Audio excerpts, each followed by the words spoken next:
Hey, welcome back to another episode of Heroes and Videos. We've got a lot to talk about this week. Went to see Spider-Man Brand New Day. Got a little spoiler-free mini review coming up here at the start of the show. We're also going to look at some new comic books that I picked up. They are just fantastic. Fantastic Four has a 65th anniversary. There's some Spider-Man, there's some X-Men. We're going to be closing out the show with a couple of really awesome independent comics that and I'm not usually into independents, but I've just picked up a first issue of a book as well as a collected edition, a hardcover of a book, one from Oni Press and one I want to say is from IDW, so stick around because I know a lot of you folks read stuff other than the big two. But to get serious for a minute, I do want to mention it's really cool. I'm super honored. Don't know what else to say about it. The CBC Awards are out there, the nominations for the Comic Book Collectors Awards. Brian with Brian Loves Collecting Spidey, that's Brian LCS, has a channel, and he runs this along with, I know, the help of a lot of other folks. And I'm just amazed and touched that I was actually nominated. Heroes and Videos in our first full year of operation has been nominated. So I just can't say enough about that. I'm just really honored, and yeah, it's just really cool. I'm super appreciative. So that's just something else. I just love that. So thank you so much for that. Now, before we get right into it, and yes, I love Airplane, so that's why you got the multi-sunglass gag. Totally blown away by Spider-Man Brand New Day. Yeah, that was the last one. The spoiler-free review, this might be some recency bias here, but it may be my favorite Tom Holland Spider-Man movie. It might be my favorite Spider-Man movie. I don't want to say Spider-Man in all media because I'm a big fan of the 60s cartoon, which I know after that first season it doesn't really hold up. But yeah, it was amazing. I can't really say too much without giving spoilers away. I'm going to do a spoiler-packed review at some point, probably in the next week. So I don't want to say anything, give anything away, but it was, it made you laugh, it made you cry, or made me cry. It's so many wonderful things in terms of Marvel, Spider-Man. Marvel has not lost a beat. All the folks that thought, comic book movies are dead, MCU is, and I realized this was Sony, but MCU made the movie, that Marvel's on the downslide. Well, $1 billion, I think, worldwide in less than a week, maybe. So it's phenomenal. You need to go see this movie in theaters. The one thing, it's not a spoiler, but I will say if you're familiar with the Spider-Man PlayStation video game, a lot of it feels like that, at least in the action sequences and whatnot. And we're finally getting non-teen Spider-Man, which is something else. And I cannot wait to get into a spoiler-filled review. But if you haven't seen it, get out there and see it. Enough about the video side. I know I don't do much of that, but let's dig right into these comic books. I'll hit the notification, like if you want to wait to the end to see if you want to like it or not. That helps too.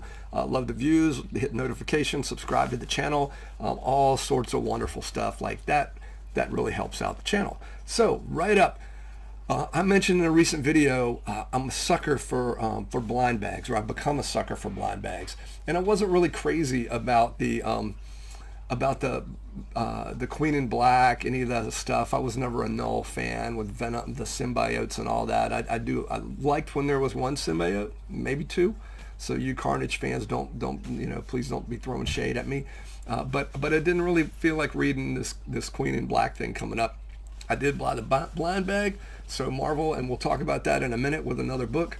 Congratulations to Marvel Marketing, because I picked that book up. In fact, the one I got is right here behind me with MJ, or Mary Jane Watson. I enjoyed it. It's a really good premise. And all the there are going to be some spoilers in here for some of these books, by the way, mild spoilers.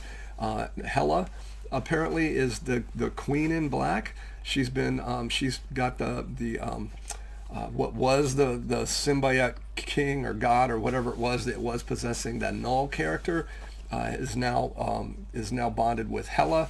Null has found Light Force somehow. Apparently that's a thing. It's like, thanks Green Lanterns for opening up that can of worms years ago. Why couldn't we just stay with one green light? I don't know. Now you had to have the whole spectrum. Same thing here. It's like, there's the Venom thing, or the symbiote king or queen or whatever it is, Null. whatever was possessing Null. There's a light half of that as well, which I get it, yin and yang. But so Null is possessing this light thing.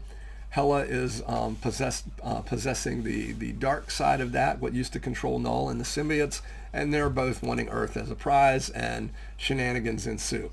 And the first issue was really good. I enjoyed this second issue as well, Queen in Black, and you see the Fantastic Four on the cover, and spoilers for the end of the first issue, that is the Supreme Intelligence, but or at least a version that is possessed by whatever the Null thing, whatever possesses the symbiotes or whatever.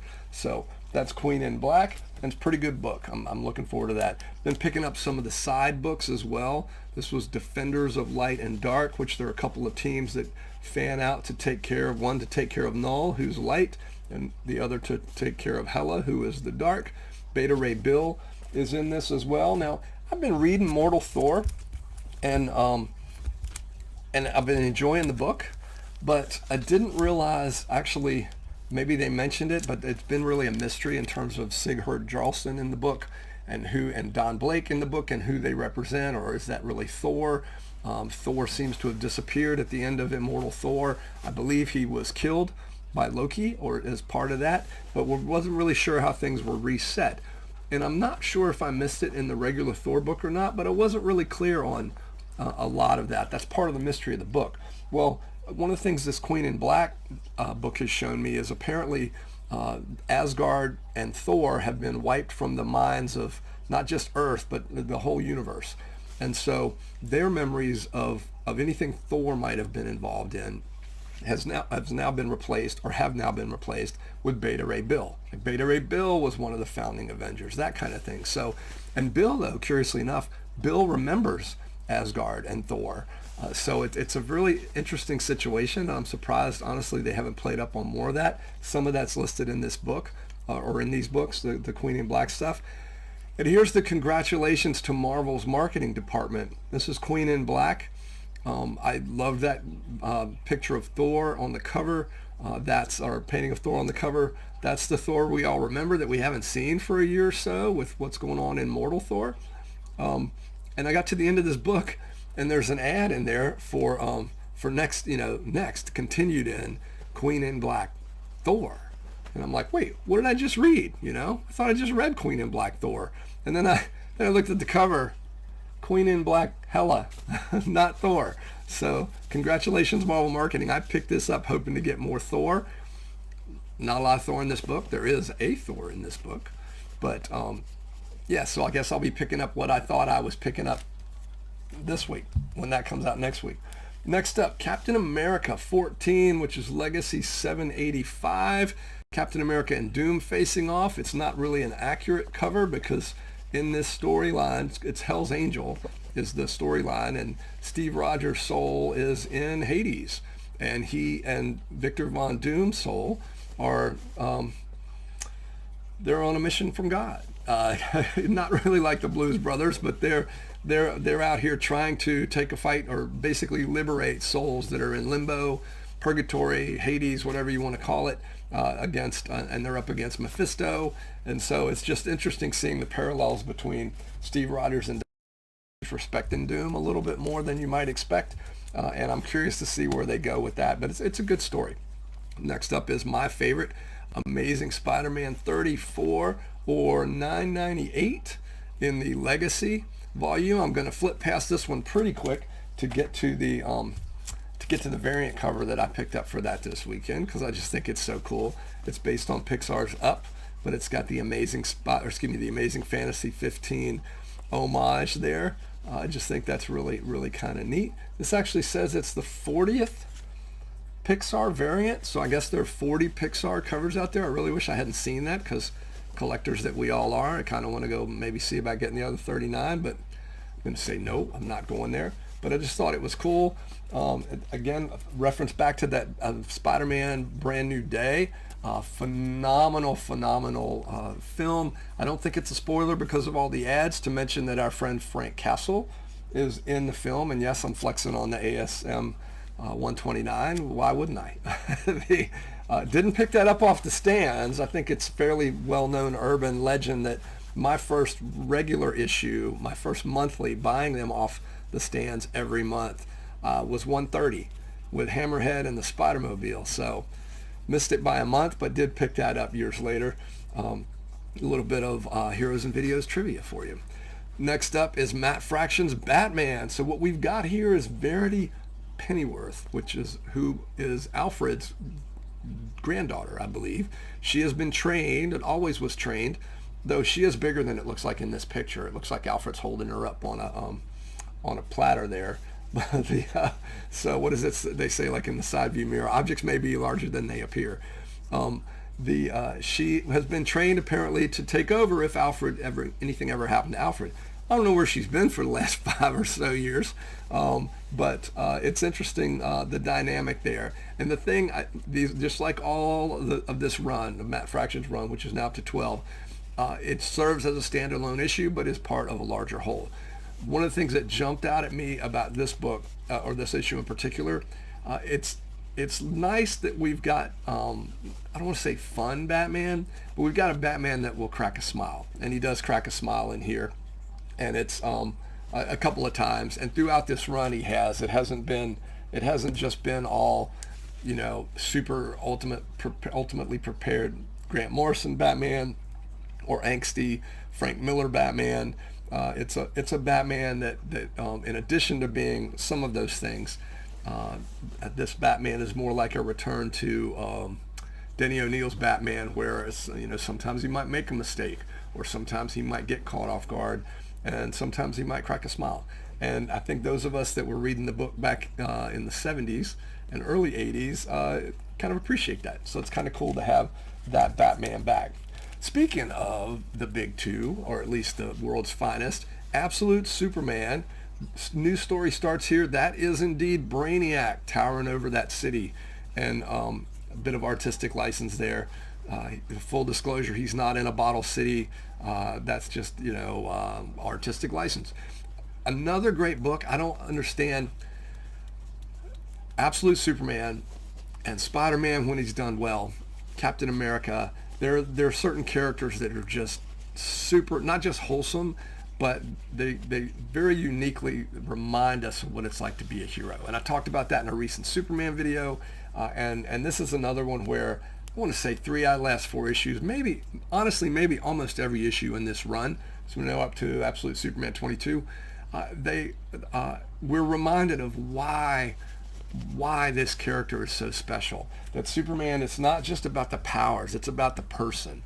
And he's just, again, in that issue, it's just such a meaningful message. I won't say a character, there's a surprise character that shows up as a villain, and kind of a combination villain, and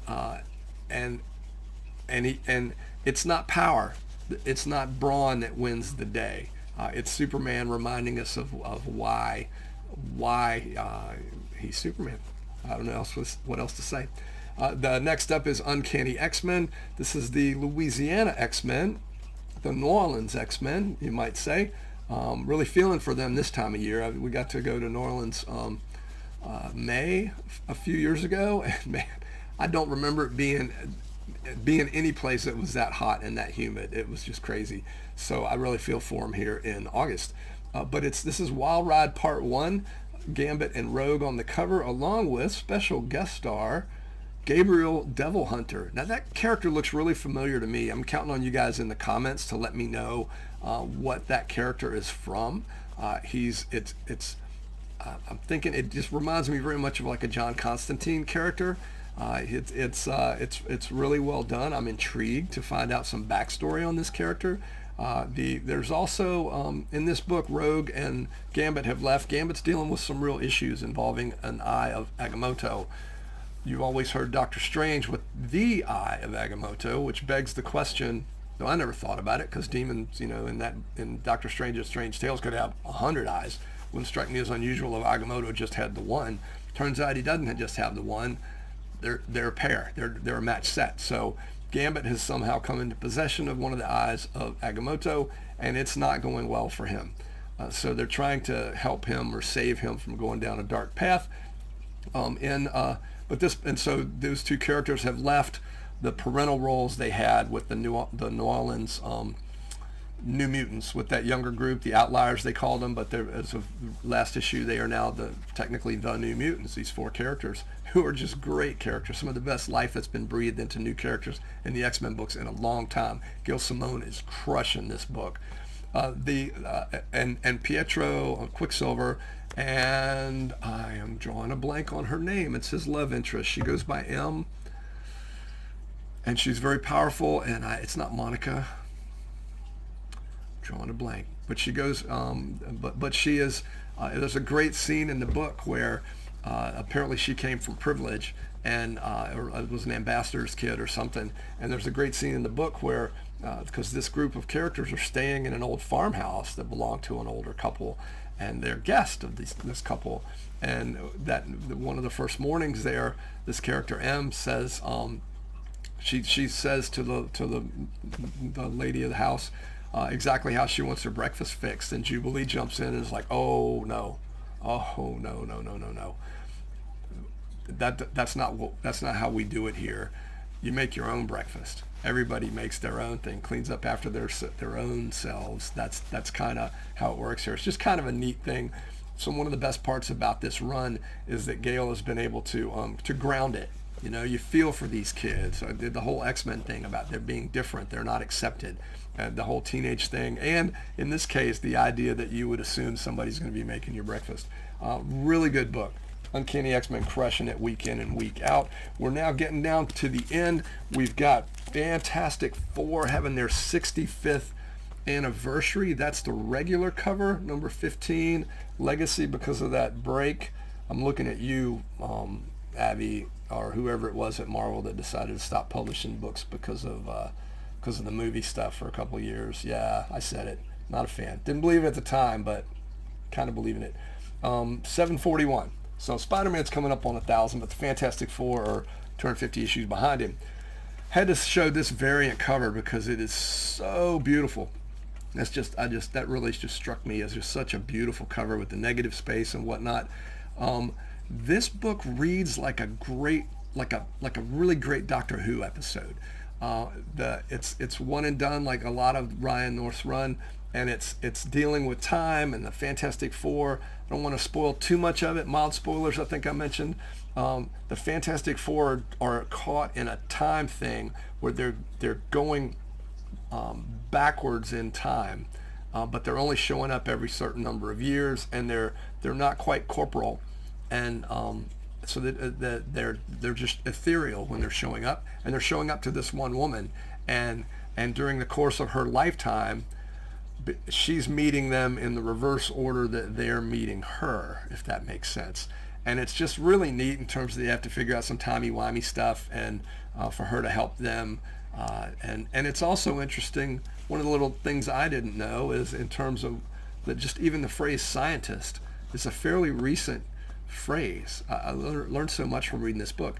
I think they mentioned even that we've only had that phrase or that term for like the last 100 years, 120 years, maybe tops. Somebody might have been an alchemist or a barber or a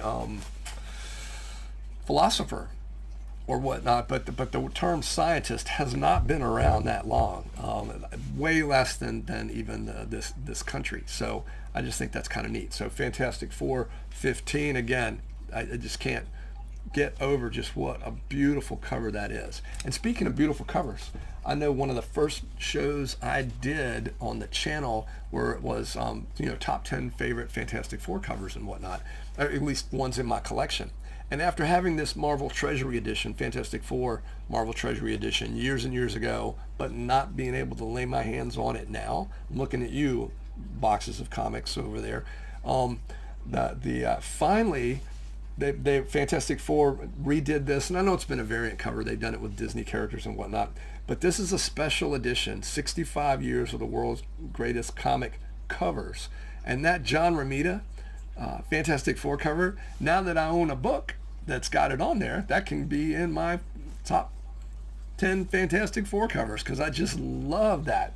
What this book is made up of, it's got a foreword by Tom Brevoort. I don't know if I'm saying that right, Tom. I'm sure you're a friend of the channel, so let me know in the comments. starting with Fantastic Four #1, and then it's literally got all of the covers in it, with obviously some special dispensation for some of the best covers. I do think it's interesting that like 3 out of 4 covers right there around 50 make the cut. 50 does not, but it's just really neat. And every page has got, yeah, you knew this one would be in there. Every page has got a little note from various creators that have picked some of their favorite covers. And it's just, I agree with some, I don't, but actually, how can I disagree? When you're asking somebody what their favorite covers are, it's really up to them. So that Fantastic Four, 65 years, it was a fun read. Now, those 2 independents I mentioned. This one's Fort Psycho, and look at that color. Look at the colors on that cover. Apparently they had to use a whole different printing process. There's some colors inside this book that are different, and to get to exactly what they wanted, they had to do a certain different type of printing. The cover's what pulled me in on this book. The story's what's going to keep me. It's a group of characters that were responsible for averting a major disaster, and it's not based on real life. It's fictional universe, but it's where these military, or this group was able to avert this disaster, but the world thinks of them as bad guys. Like the government knows they did a wonderful thing, or not a wonderful thing. The government knows that they helped avert an even greater tragedy, right?